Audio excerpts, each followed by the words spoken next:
நன்றி அம்மா. நன்றி அம்மா. வாழ்க வளமுடன்.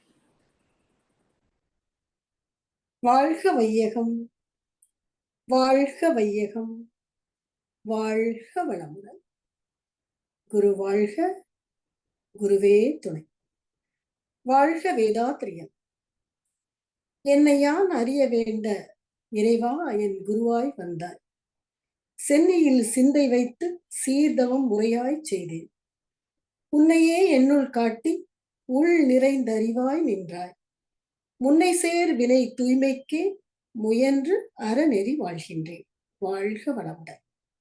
இன்று வடலூர் வள்ளலார் மகானின் பிறந்த நாள். அவரையும் வணங்கி சிந்தனையை தொடங்குவோம். வாழ்க வளமுடன். அனைத்து வேதாத்திரி அன்பர்களுக்கும், நார்வே மன்ற வேதாத்திரி அன்பர்களுக்கும் அடியேனது இனிய காலை வணக்கம். வாழ்க வளமுடன். சென்னையிலிருந்து கோமதி சுப்பிரமணியம். தன்னடக்கம் என்ற தலைப்பின் கீழ் இன்று நாம் சிந்திக்கவிருக்கிறோம். இங்கே தன்னடக்கம் என்பதை அகம் புறம் என்ற இரண்டு கோணத்தில் நம்ம சிந்திக்க இருக்கிறோம். முதல்ல தன்னடக்கம் என்றால் என்ன என்று பார்த்தால், நான் என்ற ஆணவம் இல்லாது போனால்தான் அங்கு தன்னடக்கம் தானே இயல்பாக வரும். நம்ம இல்லையா? நான் என்ற ஈகோ எப்போ போகும்? இறைநிலையோடு எண்ணத்தை கலக்க விட்டு ஏற்படும் ஓர் அமைதியிலே விழிப்பாய் நிற்க நிறைநிலையே தானாக உணர்வதாகும். நித்தம் நித்தம் உயிர் உடலில் இயங்கு மட்டும் உணர்ந்து உறைந்து உறைந்து இந்நிலையில் பழகிக்கொள்ள உலக இன்பங்களிலே அளவு கிட்டும். கரை நீங்கி அறிவு மெய்ப்பொருளாய் நிற்கும் கரைந்து போம் தன்முனைப்பு காணும் தெய்வம். அந்த இறைநிலையோடு நாம் 24 மணி நேரமும் எந்த வேலை நம்ம செஞ்சிட்டு இருந்தாலும் சரி, மனதால் நம்மை கரைக்க கரைக்க அங்கு ஆணவம் அழிந்து தன்னடக்கம் தானே இயல்பாக வரும். உண்மைதானே? பகவத்கீதையில 26 நற்குணங்கள் இருப்பதாக கூறப்படுகிறது. அதில் இந்த தன்னடக்கம் என்ற நற்பண்பு தான் தலை சிறந்ததாக சொல்றாங்க. ஏனென்றால் அந்த பண்பு கொண்டவர்கள் தான் தலைவனாக இருக்கவும் தலைமை பொறுப்பை ஏற்கும் தகுதி படைத்தவர்களாகவும் இருப்பார்கள் என்பதை சொல்றாங்க.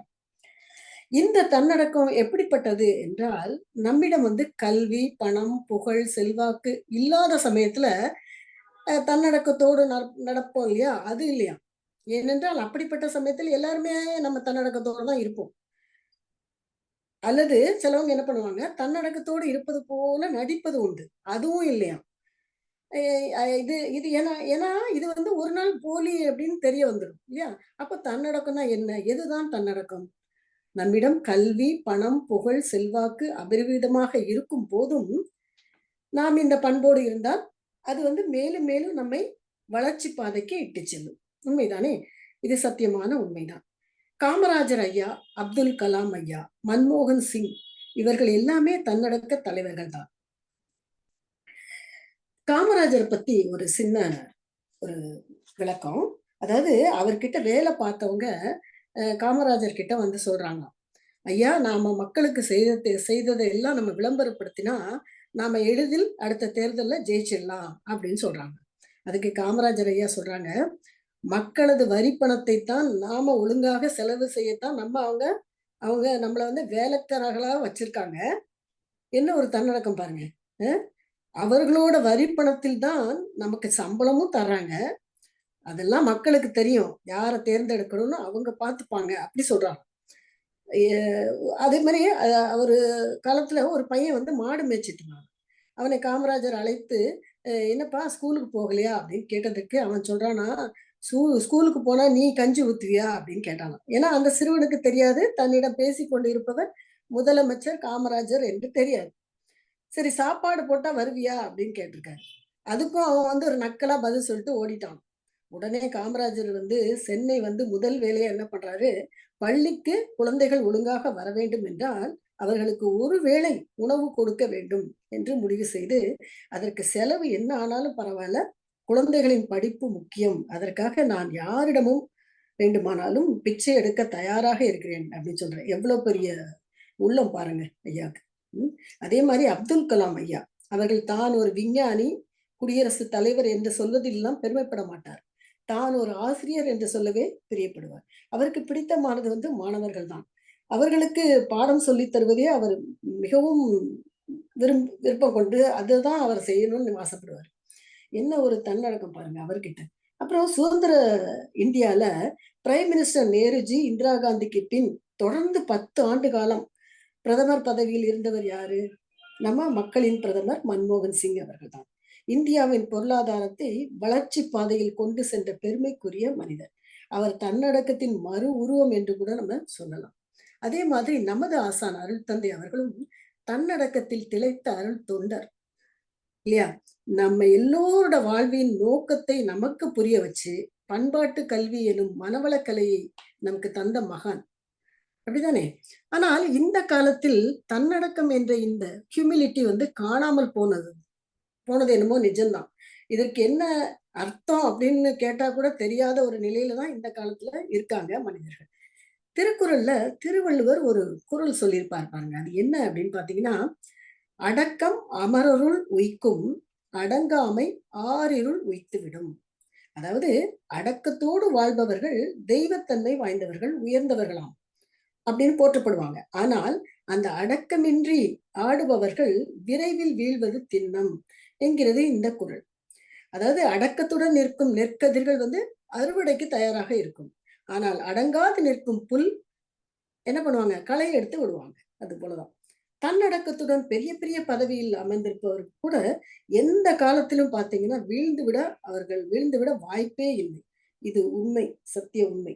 ஓடுகின்ற நீரில் பார்த்தீங்கன்னா, பாசி பிடிக்காம இருக்கலாம். ஆனால் அதன் பயன்பாடு என்னவோ மிக மிக குறைவுதான். அதுவே அந்த நீரானது அணைக்கட்டுக்குள் அடக்கமாக இருப்பின், அந்த நீரானது எதுக்கெல்லாம் யூஸ் ஆகுது? விவசாயத்திற்கு யூஸ் ஆகுது. நல்ல பயன் தருது. அப்புறம் புனல் மின்சாரத்திற்கும் புது வாழ்வு தருது. இல்லையா? எப்பொழுது நாம் தன்னடக்கத்தோடு அதாவது அ நமது இயல்பாக அந்த தன்னடக்கத்தை நமது இயல்பாக கொண்டு வாழ்ந்தால், நம் வாழ்வில் அமைதி, ஆற்றல் பெறுவதை நம்ம கண்கூட பார்க்க முடியுங்க. இப்போ நாம வாழுகின்ற இந்த உலகத்துல நாய்ஸ் பொல்யூஷன் அல்லது சவுண்ட் பொல்யூஷன், ஏர் பொல்யூஷன் அல்லது டஸ்ட் பொல்யூஷன் இருப்பது போல தாட் பொல்யூஷன் கூட இருக்குது. அது என்ன அப்படின்னா, மனிதன் மனங்களில் தகாத, அடங்காத எண்ணங்கள் தான். நாம தானே நினைக்கிறோம். ஏதாவது ஒரு தவறான எண்ணம் நம்ம மனசுக்குள்ள வந்தா கூட நம்ம என்ன நினைப்போம்? நாம தானே நினைக்கிறோம். பிறருக்கு என்ன தெரியவா போறது? அப்படின்னு நினைப்போம். ஆனால் அப்படி அல்ல. உலகம் முழுவதும் வான்காந்தம் பரவி கிடக்கிறது. மனிதனிடம் இருப்பது இந்த ஜீவகாந்தம். எங்கோ ஒலிபரப்பு செய்யப்படுகின்ற பாடல் நம்ம வீட்டுக்கு ரேடியோ, டிவில எப்படி வருது? இடையில் இருப்பது அந்த காந்த அலை தான். அது காந்த அலை தான் அதை கடத்திக் கொண்டு வருகிறது. சோ நாம நினைப்பதும் இந்த பிரபஞ்ச காந்த களத்தில் நிச்சயம் பதிவாகும். அதனால தான் சுவாமிஜி சொல்லுவாங்க, "தவம் செய்து செய்து செய்து எண்ணத்தை தூய்மையாக வைத்துக் கொள்ளுங்கள்" அப்படின்னு வலியுறுத்துவார். மனிதர்களில் இந்த தீய எண்ணங்களின் விளைவுதான் சுனாமி, கோவிட் போன்ற இயற்கை சீற்றங்களை அந்த சீற்றங்களின் பாதிப்புகள். நாம கண்கூட பார்த்திருக்கோம், அனுபவிச்சிருக்கோம் 2020ல. உண்மைதானே? இயற்கை தன்னோட எதிர்ப்ப இப்படித்தான் காட்டும். என்ன என்ன பண்ணுச்சு அது? இந்த உலக மக்கள் அனைவரையும் வீட்டிற்குள் அடங்கி உட்கார வைத்து விட்டது 2 வருஷம். உண்மைதானே? தன்னடக்கம் தலைக்கணத்தை தகர்த்து தவிடுபொடியாக்கிவிடும்.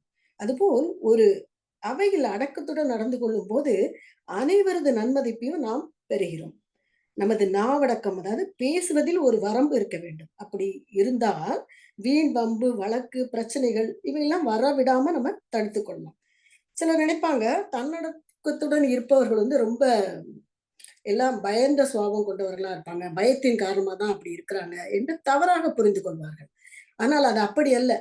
தன்னடக்கம் எனும் அவர்களது நற்பண்பு தான் நமது பண்பாட்டையே காக்கிறது. மகாபாரதம் கதையில பஞ்ச பாண்டவர்களின் தன்னடக்கம் தான் அவர்களை அரியணையில் மீண்டும் ஏற வைத்தது. அதே சமயம் அடங்காது திரிந்த கௌரவர் கூட்டம் என்னாச்சு? காலாவதி ஆனதே நம்ம காவியத்தில் படிச்சிருக்கோம். அப்படிதானே? அதுபோல ராமாயணத்து சூர்ப்பனகையின் அடக்கமின்மைதான் அண்ணன் ராவணனின் வீழ்ச்சிக்கு வித்திட்டது. கிறிஸ்துவத்திலும் பார்த்தீங்கன்னா, யோபுவை சோதிக்க எண்ணினார் இயேசுநாதர். உடனே அவனுக்கு நிறைய பிணி, பிரச்சனைகள்லாம் அடுக்கடுக்காக தந்தார். ஆனால் அவனோ சிறிதும் கலங்காமல் தன்னடக்கத்துடன் பொறுமை காத்தான். பரிசாக அவனுக்கு என்ன கிடைச்சது? சொத்துக்கள் அனைத்தும் சுகத்தையும் மீட்டுத் தந்தார் இயேசுபிரான். அவனை மீண்டும் அரசனாகவும் ஆக்கினார் என்பதை நம்ம படிச்சிருக்கோம். இன்னும் ஒரு செய்தி என்னன்னா, முட்டைக்குள் கருவானது பார்த்தீங்கன்னா, 21 நாட்கள் அடக்கமாக இருந்தால் தான் குஞ்சு வெளிவரும். அதன் முன்பு உடைத்தால் விபரீதம் தான். எத்தனை உயர பறந்தாலும் ஊர்க்குருவியின் உணவு என்னவோ தரையில தான் இருக்கு. அதுபோல மனிதன் எத்தனை உயர்ந்த பதவி அடைந்தாலும், தன்னடக்கம் என்ற ஊன்றுகோலை தாங்கி பிடித்துக் கொண்டு இருப்பவன் தான் வாழ்வில் எல்லா வளங்களையும் பெற்று உயரடைவான். இந்த சிந்தனையை எப்போதும் நாம் மனதில் கொண்டால் வாழ்வு அமைதியோடு இனிமையாக நிச்சயமா இருக்கும். அதுல எந்த சந்தேகமும் வேண்டாம். அதுவும் மனவளக்கலையில இந்த நற்பண்புகளை தான் நமக்கு கற்பித்து கடைபிடிக்கவும் செய்கிறாங்க. சமுதாய நலன் கருதி வெளி உலக வாழ்க்கைக்கு தேவையான தன்னடக்கம் என்னும் உயரிய நற்பண்பு பற்றி இப்ப பார்த்தோம். அதாவது புறம் சார்ந்த விஷயங்களை இப்ப பார்த்தோம். இனி நமது உள் உலக வாழ்க்கைக்கு, அதாவது அகம் சார்ந்த விச வாழ்க்கைக்கு தேவையான தன்னடக்கம் என்ன என்பதை பற்றி கொஞ்சம் பார்க்கலாம். அது என்ன அப்படின்னு பார்த்தீங்கன்னா, நமது உடல் நமது கட்டுப்பாட்டில் இருக்க வேண்டும். இல்லையா? அதற்கு எளிமையான உடற்பயிற்சி சாமிஜி கொடுத்திருக்காங்க. அத நம்ம அதிகாலையில் எழுந்து நம்ம செய்தல் அவசியம். மேலும் உடல் நன்றாக இருக்க வேண்டும் என்றால் நமது உணவு, உறக்கம், உழைப்பு, உடலுறவு, எண்ணம் இந்த 5ம் அளவு முறை கடைபிடிப்பது மிகவும் அவசியம். அப்படி என்றால் தான் என்ன ஆகும்? உடல் நாம் பணிக்கும் வேலையை செவ்வனே செய்து முடிக்கும். உடல் நன்றாக இருந்தால் தான் உயிர் அதில் நீண்ட காலம் தங்க முடியும். அதற்கு காயகல்ப பயிற்சியை முறையாக தினமும் செய்தல் அவசியம். உடலோடு உயிர் இணக்கத்துடன் இயங்க காயகல்ப பயிற்சி நிச்சயம் நமக்கு அவசியம். அடுத்து மனம் அடக்கத்துடன் இருக்க நமது எண்ணங்களை நம்முடைய கட்டுப்பாட்டில் வைத்திருப்பது, தவம் செய்து செய்து தீய எண்ணங்களை வராது நல்ல எண்ணங்களை நாமே தேடி நம்முள் வளர்த்து கொள்ள வேண்டும்.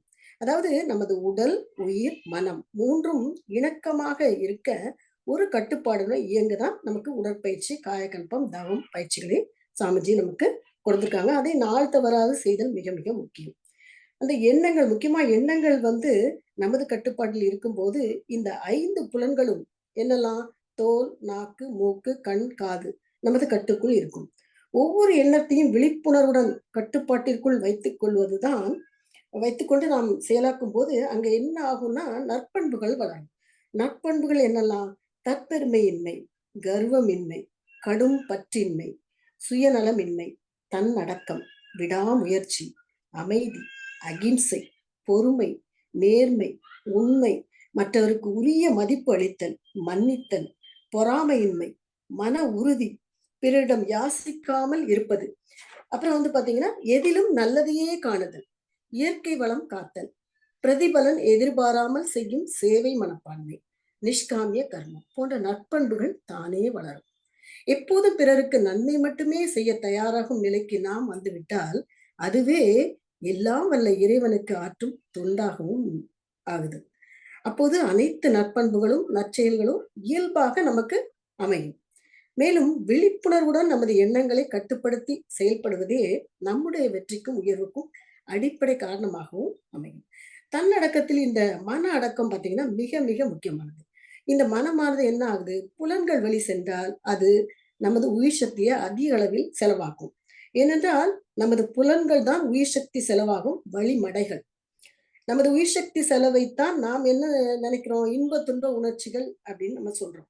இதற்கு விழிப்போடு இருக்கத்தான் சுவாமிஜி நமக்கு இந்த பஞ்சேந்திரிய தவம் கொடுத்திருக்காங்க.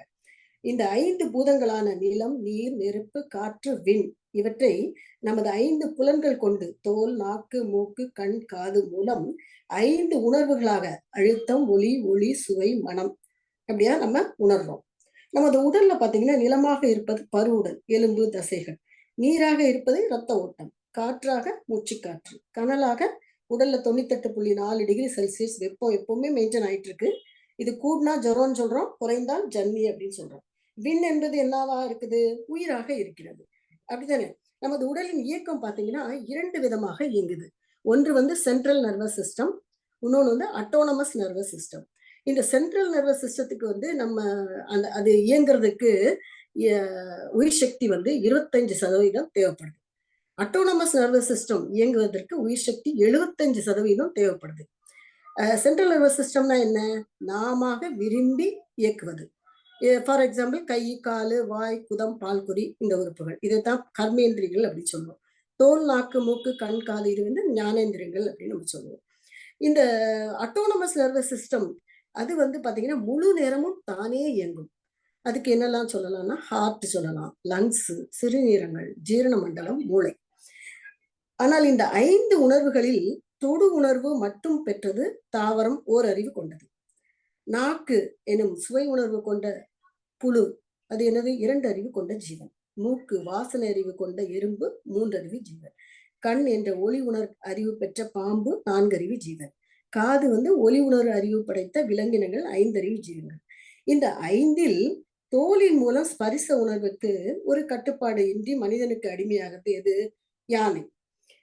அது யானை இந்த ஆண் யானையை பிடிக்கிறதுக்கு என்ன பண்ணுவாங்களாம், ஒரு ஆண் யானை இந்த சைட்ல நிக்குதுன்னா நடுவுல ஒரு பெரிய குழி தோண்டி அதுல பசு இலைகள் எல்லாம் போட்டுருவாங்களாம்.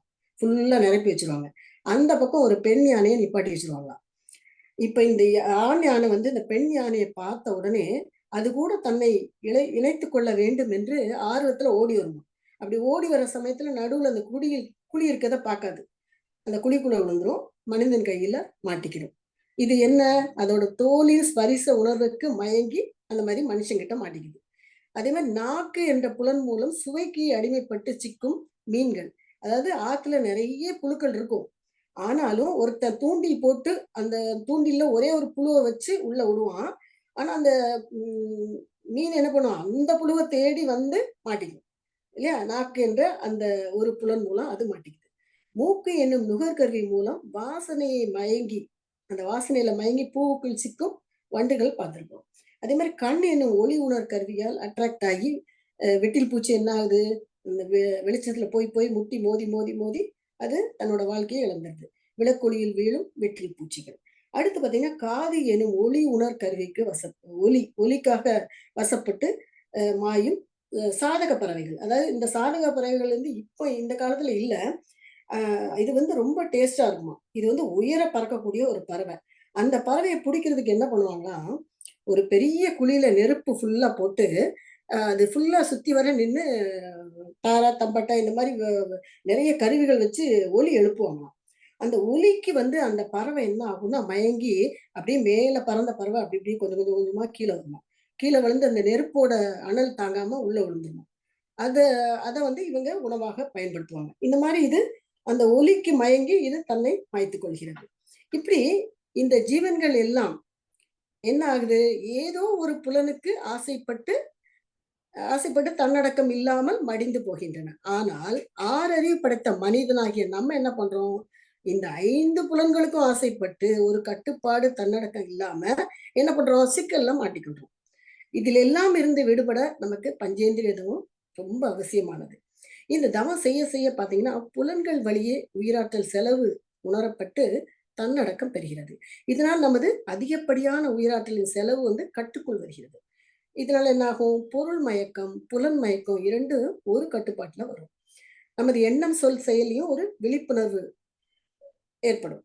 பொருள் உணர்வு, அதாவது மெட்டீரியல் கான்சியஸ்னஸ் என்பது விலகி ஆன்ம உணர்வு, ஸ்பிரிச்சுவல் கான்சியஸ்னஸ் நம்மளுக்கு ஏற்படும். மனதிற்கு ஒரு அமைதி, தெளிவு ஏற்பட்டு மனம் அறிவின் கட்டுப்பாட்டில் வரும். அதாவது தன்னடக்கம் என்பது நமது அகம், புறம் 2ற்கும் வேண்டும்.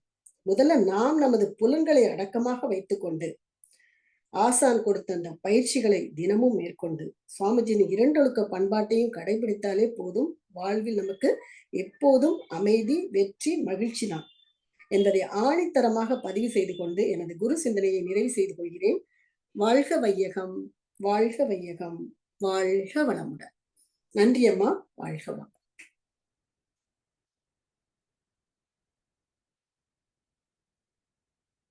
மிக்க நன்றி கோமதி அம்மா. நன்றி அம்மா. வாழ்க வளமுடன் அம்மா. மிகவும் ஒரு சிறப்பான சிந்தனையை தந்தீங்கள். நீண்ட நாட்களாக கோமதி அம்மாவை காணவில்லை என்று. ஆமா, என்னுடைய ஃபாதருக்கு உடம்பு சரியில்ல. அவங்களுக்கு நான் ட்ரீட்மெண்ட்டுக்கு நானும் இருக்க வேண்டிய சூழல். சோ வர முடியது இல்லம்மா. மனசுக்குள்ள இப்ப கொஞ்சம் பரவாயில்ல. இப்ப சரியாயிட்டாங்க. யாருக்கு சுகம் இல்லையம்மா? அம்மா என்னோட அப்பாவுக்கு அம்மாக்கா? 92 வயது ஆகுதும்மா. ஓ! அவங்களுக்கு என்னோட பணி தேவைப்பட்டது. அதனால நானு இதுல என்னால முழு அது நேரம் வர முடியலம்மா. அதுதானம்மா. அதானேம்மா உங்களோட கடமைய நீங்க சரியா செய்தா எல்லாமே சிறப்பா இருக்கும். ஆ ஆமாமா. ஆமா. என்றாலும் உங்களோட குரல் காணையிலேன்னு தேடினாங்கள். ஆமா, மீண்டும் ஆமா. அப்பா வந்துட்டீங்க. இப்ப கொஞ்சம் சந்தோஷமா இருக்கு. நல்லாயிட்டாங்க. இப்ப நல்லாயிட்டாங்கம்மா. அம்மா இன்னும் விரைவாக பூரண குணமாக இருக்க நாங்களும் வாழ்த்துறோம். நன்றி அம்மா, நன்றி அம்மா. நன்றி. வாழ்க வளமுடன் அம்மா. வாழ்க மிகவும் வளமுடன். சிறப்பான தன்னடக்கத்த பற்றி சிறப்பான ஒரு சிந்தனைய தந்திருக்கிறீங்கள். தன்னடக்கம் வந்து அகமாவும் இருக்கோணும், புறமாவும் இருக்கோணும் என்று சொல்லி நிறைய விளக்கங்கள் தந்து மகரிஷியின் பாடல்கள் மூலம் அ தந்திருந்தீங்களம்மா. கல்வி, புகழ், செல்வம் அது இல்லாமலும் தன்னடக்கமாக இருக்கிறார்கள். அது இருந்தும் தன்னடக்கமாக இருப்பதுதான் மிகவும் சிறப்பாக இருக்கும். அதுக்கு உதாரணம் மகரிஷி, காமராஜ் ஐயா, நேருஜி அவர்களின் கதை விளக்கங்களை கூறியிருந்தீர்கள். மிகவும் சிறப்பாக இருந்ததம்மா. திருக்குறள் விளக்கங்கள். ம் எப்பவென்றாலும் எப்போதுமே நாங்கள் தன்னடக்கத்தை இயல்பாகக் கொண்டு வாழ வேண்டும். அ அதுக்கு வந்து